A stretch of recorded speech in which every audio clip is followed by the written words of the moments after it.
भारत के इतिहास में शायद पहली बार महाराष्ट्र की संत भूमि से निकली भजन कीर्तन की आवाजें देवभूमि उत्तराखंड में गूंज रही थी। अवसर था सरस्वती नदी के उद्गम स्थान पर माना गांव में निर्मित देवी सरस्वती के मंदिर के उद्घाटन का। इस मंदिर की संकल्पना थी विश्वधर्मी प्रोफेसर डॉक्टर विश्वनाथ कराड जी की। सन 2009 में किया गया यह संकल्प 2021 में पूरा हुआ। सरस्वती ज्ञान विज्ञान मंदिर का उद्घाटन समारोह 7 दिनों तक चला, जिसमें जाने माने कीर्तन प्रवचनकारों ने भारत की प्राचीन ज्ञान परंपरा को लोगों के आगे रखा। युवा कीर्तनकार हरिभक्त परायण श्री हरिहर महाराज दिवेगावकर जी से हम सुन रहे हैं भगवत कथा। बाबा, ही काय लीला आहे? गर्गाचार्य सांगतात, माते, मी तुझ्या बाळाचं नाव ठेवायला पुरोहित म्हणून आलो, कुलगुरू म्हणून आलो, पण असं वाटतंय की जन्म जन्मांतराचं नातं या पोरासोबत, कितीतरी जन्माचं नातं असेल, हा ऋणानुबंध आजचा नाही आणि नव्हताच। गर्गाचार्य 56 जन्म तप करत होते। साक्षात्कार ब्रह्म साक्षात्कार झाल्यापासून पुढं मला सगुण लीलेमध्ये काहीतरी आनंद भेटावा म्हणून भगवंतांनी कुलगुरू म्हणूनच स्वीकारलं। आणि यशोदे आज असं वाटलं नाही, गवळ्याच्या घरी आलो असं वाटलं की कोण्या यादवाचंच घर आहे हे। सांगा ना, खरंच यादवाचंच घर होतं ना?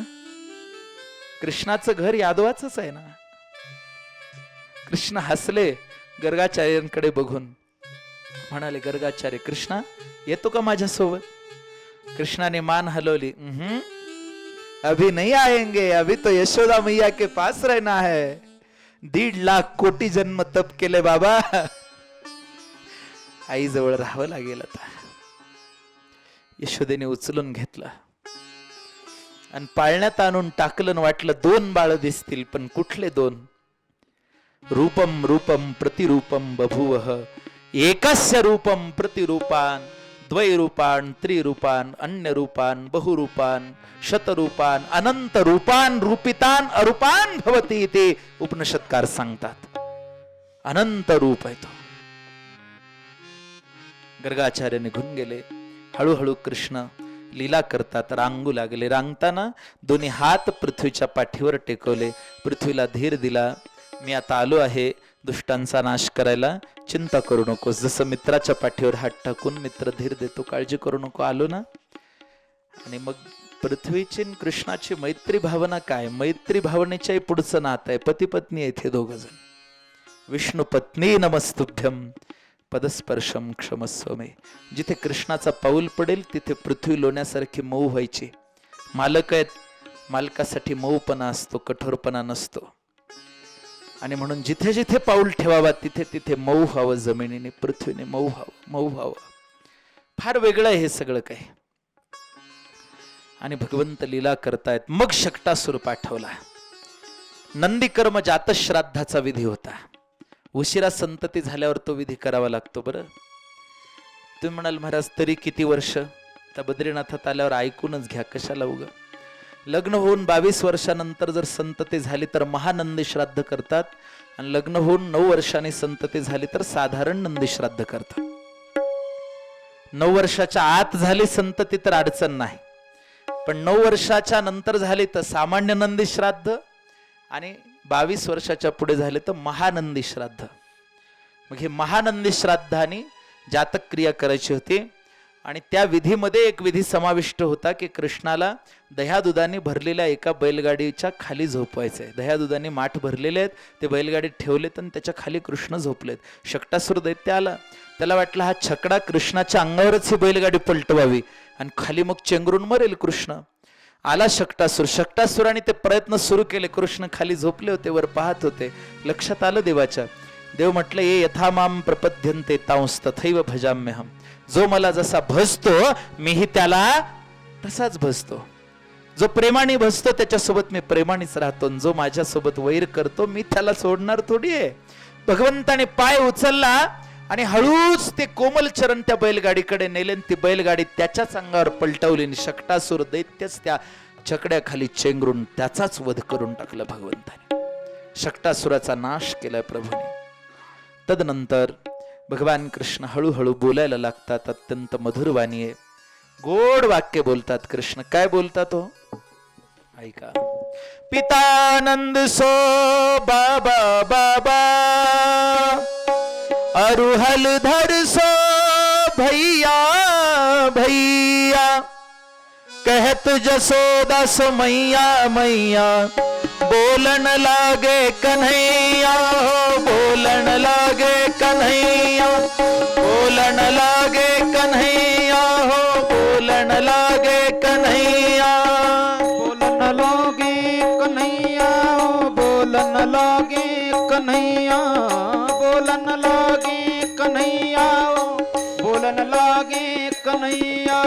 पितानंद सो बाबा बाबा, अरुहल धर सो भैया भैया, आनंद सो बाबा बाबा, अरुहल धर सो भैया भैया, कहत यशोदा सो मैया मैया, कहत यशोदा सो मैया मैया, यशोदा जो मैया मैया, कहता यशोदा जो मैया मैया. बोलन लागे कन्हैया हो, बोलन लागे कन्हैया, बोलन लागे कन्हैया हो, बोलन लागे कन्हैया, बोलन लागे कन्हैया हो, बोलन लागे कन्हैया, बोलन लागे कन्हैया हो, बोलन लागे कन्हैया. पितानंद सो बाबा बाबा, अरुहल धर सो भैया भैया. बलरामजींना भैया म्हणायला शिकलेत, यशोदा मैयाला मैया म्हणतात.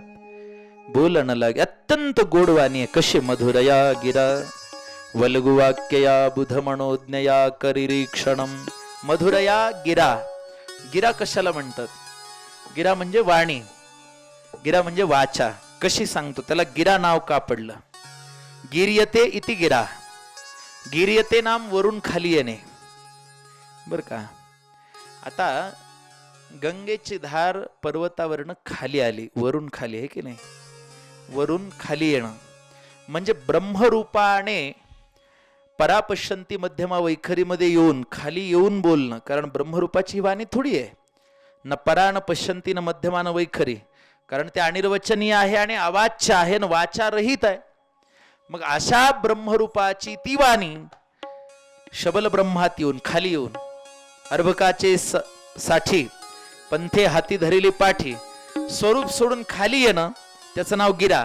आपली गिरा नाही आहे, आपली फक्त वाचा, आपली फक्त वाचा. पण कृष्णाची गिरा, कारण त्या परब्रह्माची ही वाणी आहे म्हणून गिरा. मधुरया गिरा, भगवंताची ती गोड वाणी आहे. अजून जरा बोबडच बोलत होते आणि जरा चलायलाही शिकले. चलताना पायातले पैंजण वाजायचे आणि ते कसे वाजतात म्हणून अजून अजून चलायचे भगवंत, बरं का. आणि चलता चलता हळूच पाय निष्ठायचे आणि धपकीने पडायचे कृष्ण.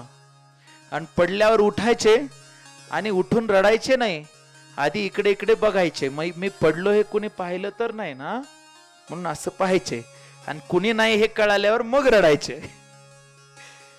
मोठ्यांना बघावं लागतो. इस तरह के कीर्तन प्रवचनों का आनंद आप उठा पाएंगे विश्व शांति दर्शन पर संत भूमि से देव भूमि तक इस विशेष कार्यक्रम में. मिलते हैं अगले संस्करण में. तब तक के लिए देखते रहिए विश्व शांति दर्शन.